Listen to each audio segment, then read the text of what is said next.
call this meeting to order. First item on the agenda is the roll call. Tom Miller. Present. Ronnie Eckel. Here. Tom Ray. Absent. David Watson. Here. Kay Dagan. Here. Allison Lambert. Here. Marcelo Leas. Absent.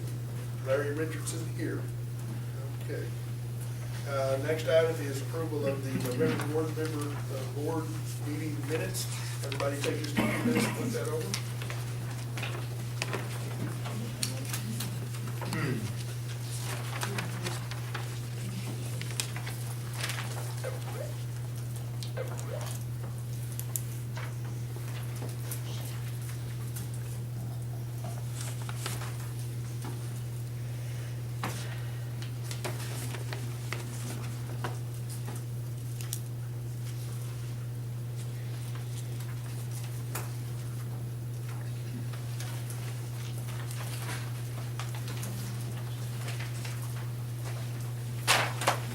I will make a motion that we accept the approved board meeting minutes from last month. I'll second. Been moved by Tom Miller, seconded by Ronnie Eckel, that we approve the minutes of the November board meeting. All in favor, raise your hand. All opposed, motion carries. Okay, next item on the agenda is citizens input. First speaker is Mary Helen Teeman. I don't know anything to say yet. She just said to sign in. Yeah. Okay. So we Sign did in. that. You find it? We did as we were told. Oh, y'all do not want to address the board this evening? Is this the only opportunity, or? This will be the only opportunity. No, that's all right. I'll wait a minute. See what Okay. I'm assuming that goes. Yeah. Okay. No citizens input. The next item is the chair and the CEO comments and board response. Ryan? Just Merry Christmas. Welcome to our December board meeting. We're going to have a great meeting, cover a lot of ground, and look forward to working our way through all of that. Okay. We have a lot on the agenda this evening. We do have a deliberation with attorneys in closed session at 6:30. So thereabouts, we will amend the schedule slightly and go into special session or into closed session at that time. Okay. Next item is the CEO report. Ryan, you want to Sure. talk about? We'll cover a number of items here fairly quickly. I'm going to bring everyone up to speed of some recent events and some updates. Comment a little bit about our Vision 2020. We've had some progress that's developing out there. And we're going to hit some good news from our Connally Healthcare Foundation, make sure everyone's aware of those items. That's our topics for our CEO report. I always like kind of showing a couple pictures of things that are going on. If you are interested in working with our Wilson County Angel Tree, our employees have for many, many years picked up the angel tree to make sure that local children have good recognitions during the Christmas time. Done a lot of donations over the last number of years, and just want to let you all know that that's something that we participate on and have done a lot of good work at our employee level. 15 angels from each of the Wilson County school districts have been present. We've done our employee open forums. Excuse me, we continue the idea of every 90 days we get the employees together. Everyone has the opportunity to come, visit, hear a little bit about what's going on at the hospital, and share their questions and answers. We had a great turnout this time. About 160 folks over the course of the 3 sessions, and really had a lot of good questions and dialogue with everybody there. There's another kind of interesting thing, just kind of giving you some information of something else that happened over the last month. The San Antonio Eye Bank came up to recognize our nurses who had participated in cornea transplants, cornea harvesting, when they'd been involved with patients who wanted to make organ donations with their loved ones. And so over the course of the year, that happened 10 times. San Antonio Eye Bank came up to recognize us, and they're doing something kind of interesting. The Donate for Life group is having a Rose Bowl float out in the Pasadena, California Rose Bowl parade here on New Year's Day. So we ended up signing a little vial that is going to be somewhere on the float going down Pasadena Rose Bowl parade on New Year's Day. So I thought that was kind of an interesting way for Connally to be recognized. And if you're up watching the Rose Bowl parade on New Year's, they didn't tell me exactly where our rose was going to be on the float, but if you see the Teammates in Life float, it's in honor of our cornea donors out of Connally and our participation in that program. I just thought that was kind of an interesting thing that happened. We did have our holiday party, had probably 250 attendees at a great event a number of weeks ago. It was a rainy night, but we had a great time, 250 employees. What was neat about that is it's always an opportunity for board members, consulate board members, medical staff members, and employees to get together and have a good evening. Dr. Faulkner participated in a dance-off and really had a good time there. So the holiday party was a lot of fun. Is that guy in white, is that Rick Cantu? Yes, it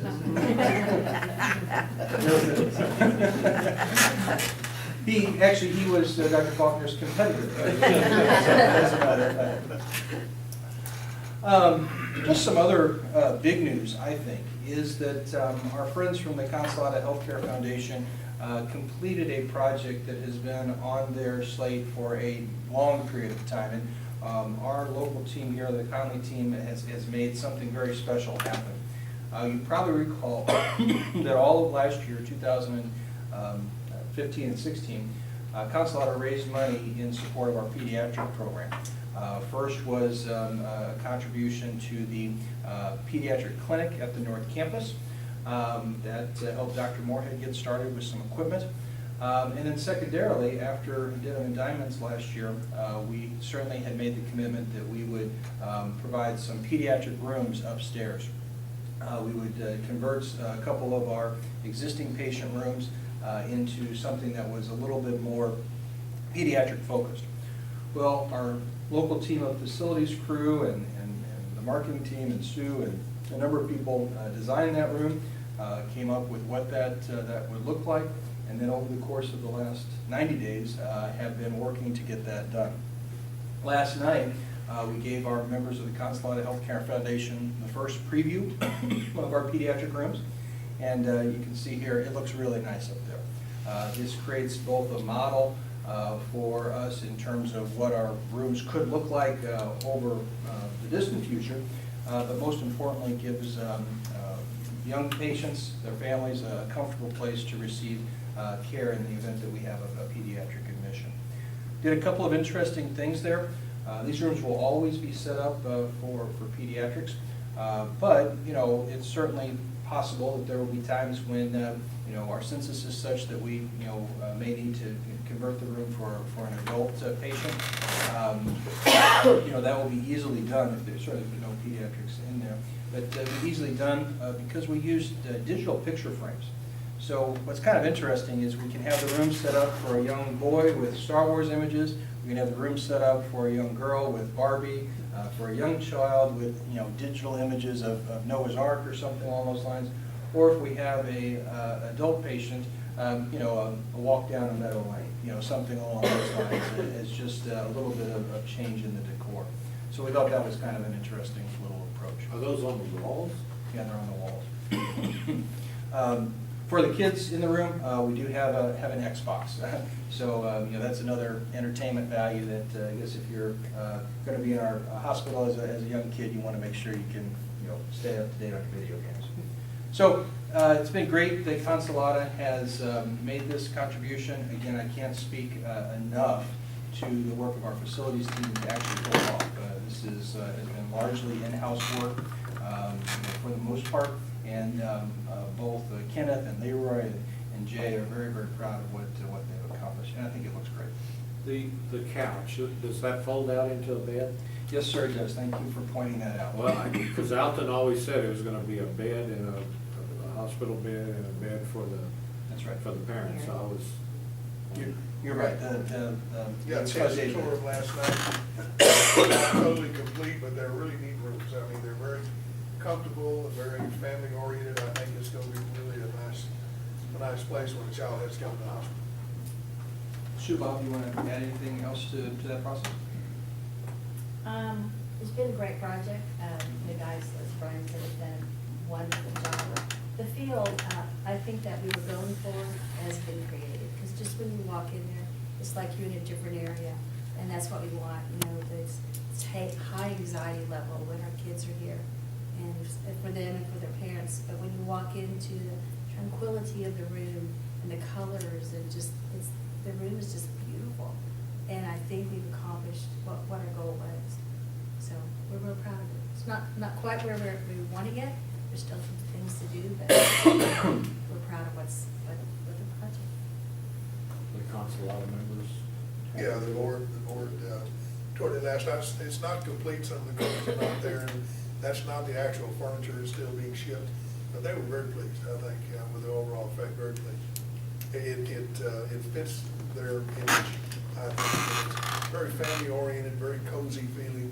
I think it'd be excellent for a child that comes to the hospital to take the stress off and to take the anxiety away. And also for the parents, because they can move in basically and stay right there with the child. So it's a very good feeling in those rooms. We'll do Excellent job. I think, again, we can all be very proud of it. We're going to do a full open house right after the holidays, mid-January, something along those lines, where we, make the big announcement, cut the ribbon, do all of those types of things, right after the holidays, sometime in January. A couple of other announcements just out of Consolata. We know that Alton Michigamba has served as president for quite some time, very successfully over the last number of years. He has offered to stay on the board for quite some time, but wanted to make sure there was a new president elected. Mr. Ben Pruski was nominated and unanimously elected as the 2017 president of the Consolata Healthcare Foundation. So you'll be seeing a lot of Ben in the future. I think he's going to be a great leader and help continue some of the momentum that the Consolata Foundation has gained over the course of the last couple of years. So I know Ben pledged his support to the hospital, certainly last night and times before, and I know we're going to help him be very successful with the foundation as well. Probably the biggest news, of course, here is the formalization of the $200,000 EMS commitment. We had discussion at the Consolata Healthcare Foundation, and then they unanimously approved the offer that they had thrown out there a number of months ago to support our ambulance project. So I'll read the letter here that was signed by Ben and Alton last night. Consolata Healthcare Foundation is devoted to supporting CMC's efforts to provide exceptional healthcare services, delivering superior care and improving quality of life for citizens in Wilson County. Last night, our Consolata Board of Directors met and unanimously voted to endorse and support Connally Memorial Medical Center's countywide EMS project. In addition, Consolata formalized its previous commitment to the CMC Board to contribute $100,000 in the EMS project's first year and additional $100,000 in the project's third year toward the purchase of ambulances and associated medical equipment. The Consolata Board is committed to CMC and is pleased to be working together to meet the healthcare needs of all the citizens of Wilson County. So that offer that had been out there for quite some time was formalized last night, and it's great to have folks like Consolata Foundation in our corner on this project. It's great. One other item. You know that we are working on our Vision 2020. That is our physician recruitment, facilities reconfiguration and technology plan to carry the hospital forward between now and 2020 and beyond. Want to give you two updates on some physicians that we've been working with. You know that Dr. Matthew Henley has been in the process of selling his practice and looking to join us. We've been working with him for a number of months. You'll see in the medical staff packet that his credentials request is coming through this month.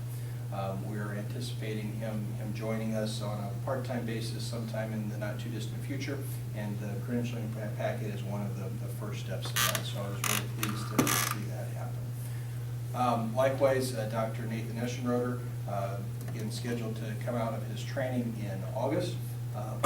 We are expecting him to start at that time, and he's scheduling his house hunting trip here for January 23rd. So we'll be able to introduce Dr. Eschenroder to the community again and have him come back and visit us during that time as well. This is very important because a big part of our Vision 2020 is making sure that there's good access to primary care through our system.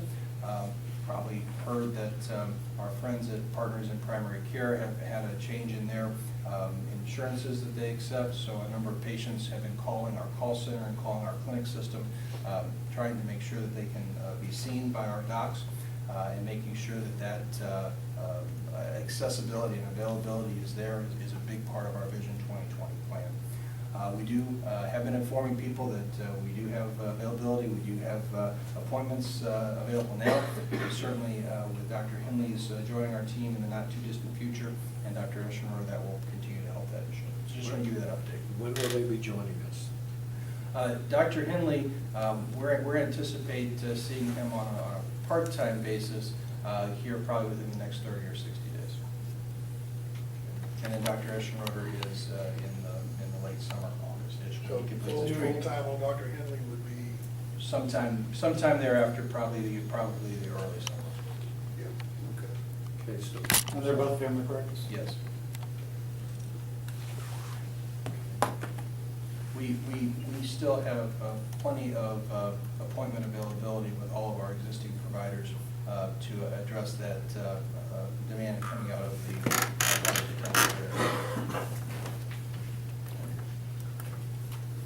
That concludes my report. Okay. Do we have time for Sue's report before deliberation of attorneys? How much time do you need? Is it your time at 6:30? We have a deliberation with the attorney. Keep those guys What waiting. At 6:30. What we probably have It time is for 6:30. is these guys. Okay, so we'll, if you don't mind waiting, we'll go to the Chief of Staff report. Dr. Crowd? Okay, thanks for having me. I want to commend Dr. Profina and the bylaws committee for all their work. They worked for many months on not just revising our current bylaws, but completely redoing the bylaws, starting from scratch basically with an attorney and a group of other physicians on Connally staff, and finally we presented them to the medical staff and approved them at our most recent medical executive committee meeting. So that will be coming to you guys, I think at the next meeting for approval. So they did a great job. So good job, Dr. Profina. Much needed. The last thing I wanted to say was we're in orthopedics, we're starting a service called the Fracture Liaison Service. My nurse practitioner and I have spent some time getting trained more on osteoporosis management. And basically, it's meant to, we see a lot of osteoporosis fractures, or fractures caused by osteoporosis in the clinic, and so it's a way to help treat that osteoporosis and prevent further fractures. So it's a good way for my nurse practitioner to get busy as well. So it's interesting though, just to give you some background real quick about this, I've learned that osteoporotic fractures, the number that occur annually in the US per year exceeds the number of heart attacks, strokes, and breast cancer cases that are diagnosed on an annual basis, combined. So it's a huge problem in the US. And the problem is people who have these fractures, only about a quarter of them are worked up and treated for their osteoporosis after having the fracture. And that's one of the biggest risks for having another one. And there's a lot of morbidity and mortality associated with these fractures. So it's a way for us to identify, diagnose, and treat patients with osteoporotic fractures. So my nurse practitioner is going to be heading up that clinic starting in January. So it's a way for us to help the community and help these patients to prevent these fractures from happening. So I think it'll be a good thing. You'll hear more about it. So thanks for having me. Thank you. We're now going to skip over to item 12, executive session. because of the attorney consultation. So in compliance with the Open Meeting Act, Chapter 551 of the Texas Government Code and the Texas Health and Safety Code, the item system will be discussed in executive session. Section 161.032, Texas Medical Safety Code, medical staff credentials for December. Section 551.072, deliberations regarding property, if necessary. Section 551.085, discussion, information for new services or product line if necessary. Section 551.071, deliberations with attorney. We will now go into executive session.